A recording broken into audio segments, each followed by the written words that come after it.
The Triangle Sword Guild presents the Sword and Buckler Case Files of Hans Talhoffer.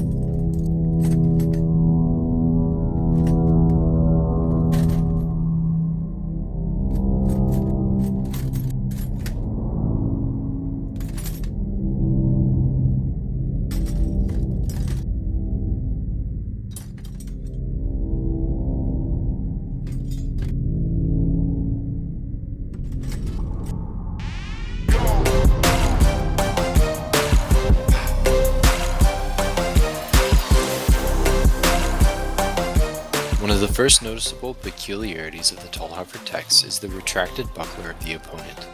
The inherent disadvantage of accompanying cuts with the buckler is the potential for arm wraps inside as shown in 133 or outside as shown here. By passing with the sword above the arm in a Wittelsbaugi type position, the defender can execute this wrap by keeping their buckler to the outside and parrying primarily with the sword. By compassing the back foot, they can snake their buckler over their opponent's arm and secure it. This could be a tactical limitation Talhoffer is considering. There are, however, a few advantages to keeping the buckler in reserve. That is, the attacking party against the same parry can activate the buckler and drive up under the defender's arms, creating a free thrust below.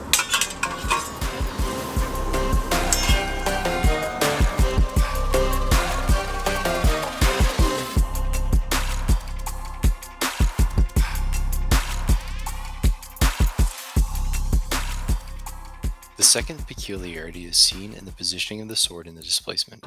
In one, the sword is over the arm. Talhoffer says this is the free displacement. The other sees the sword below, and the displacement is led with the buckler. Talhoffer says this is the displacement with the buckler and sword. Each displacement sees a different conclusion. The free displacement concludes with an arm wrap and a thrust, while the buckler and sword displacement concludes with a buckler wrap and a cut to the head.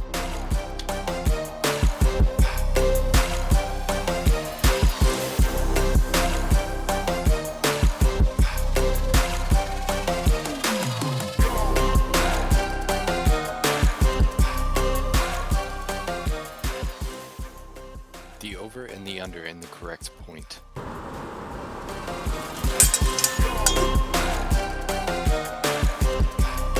The over and the under is a position that can be achieved anytime you are meeting a descending blow with a rising false edge parry. The danger inherent in this position is that the attacker can continue to lower their sword and gain sufficient leverage for a thrust. We deduced that Talhoffer counters this threat by turning the hips and pulling the buckler up and back, chambering a buckler punch. The attacker, exposed to the danger, will have to remove their buckler from the center line in an attempt to backhand the buckler strike away, creating enough space for a turning cut to the sword arm.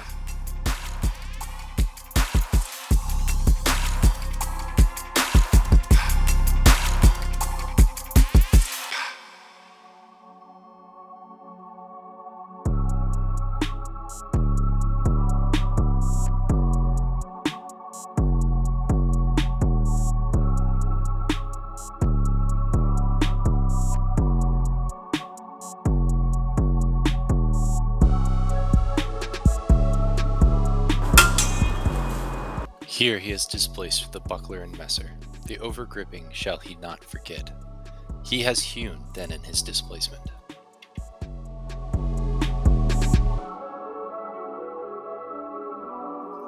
As he is on me hewn, so I have displaced him, and from the displacement overgripped and hewn him through the head.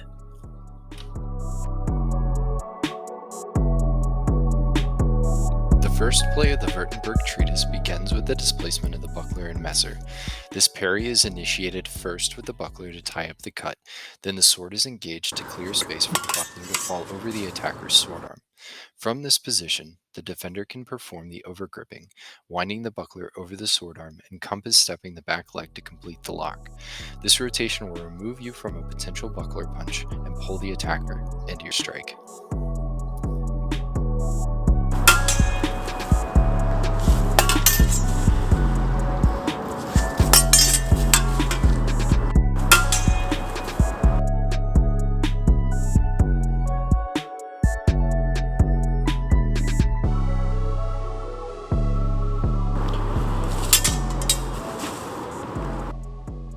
There has has he displaced him, and thrust him from him, and wrenched with the messer.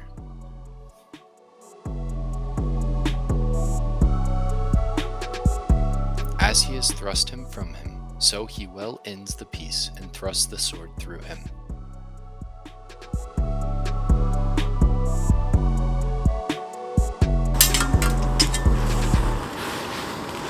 The initial displacement in this play will depend on the sword you're using.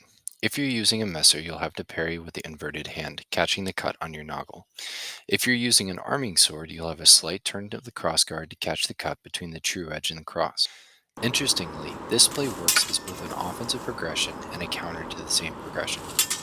As Talhoffer says from the displacement, we'll focus on the counter. So, when you've displaced your opponent's cut and they start to wind their hand around to hook your wrist with the pommel, counterwind and drive your buckler into their shoulder, turning them. If you keep your sword high with the point forward in the hooking, the hip rotation required to drive your opponent down will bring your point online and set up the resulting thrust.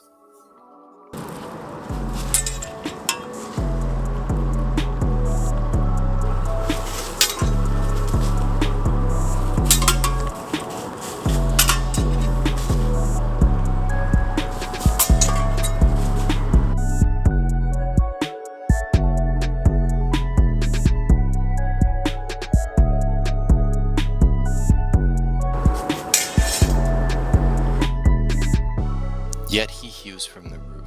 Here has he displaced freely, and runs him thereby in.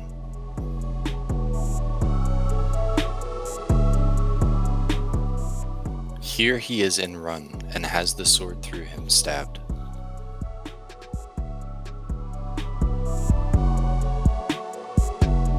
The first key feature of the third play is the free parry. Reminiscent of Wittelsbach in 133, the sword rests over the arm in the displacement.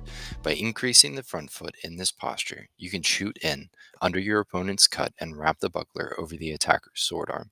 Again, by letting the back foot compass around, you can secure the wrap and avoid a buckler punch. By simply pulling your sword down to your hip, you can torque your opponent into the resulting thrust.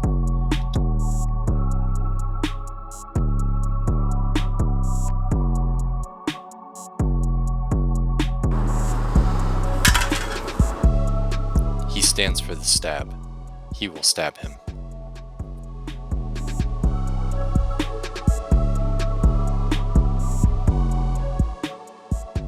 As he has stabbed, so he hews him in his arm.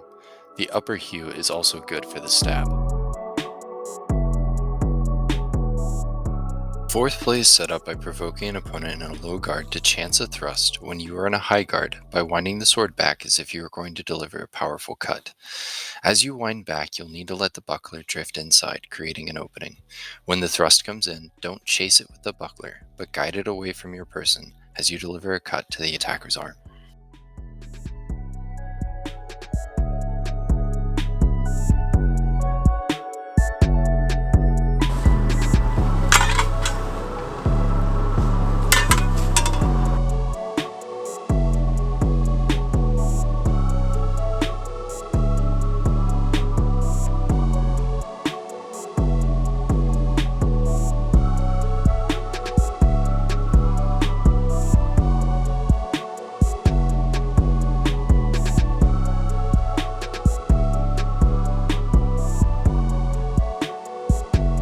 The last play is pretty straightforward and a clone of the following messer play. He had run in wrath and had wished to hew him through the head. So he is displaced below, up with might, and his drawing up has his hand off hewn. Here steps he before and strikes him well down to death.